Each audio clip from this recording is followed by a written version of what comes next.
Presiden RI Joko Widodo berkunjung ke pasar buah di Kota Wisata Brastagi, Kabupaten Karo. Jokowi menyempatkan membeli sejumlah buah-buahan dan sayuran segar yang dijajakan pedagang. Kehadiran Jokowi di tempat ini disambut antusias masyarakat. Kedatangan Presiden Republik Indonesia Joko Widodo ke pasar buah Brastagi disambut antusias oleh warga yang sudah menunggu kedatangannya. Tiba di pasar buah, Jokowi tampak berinteraksi dengan para pedagang dan pembeli. Beragam jenis buah-buahan dan sayuran seperti jeruk, mangga, salak yang dijajakan pedagang pun dibeli oleh Jokowi. Para penjual buah mengaku senang dan gembira bisa menjajakan dagangannya langsung dengan Presiden. Kehadiran Jokowi ini merupakan rangkaian perjalanan liburan Jokowi ke wilayah Sumatera Utara setelah sebelumnya berada di Kota Medan.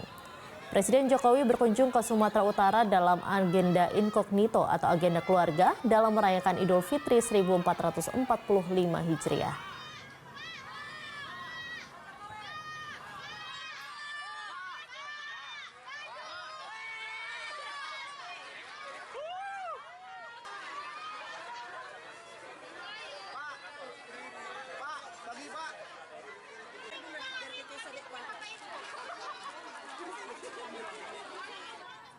Jelajahi cara baru mendapatkan informasi. Download Metro TV Extend sekarang.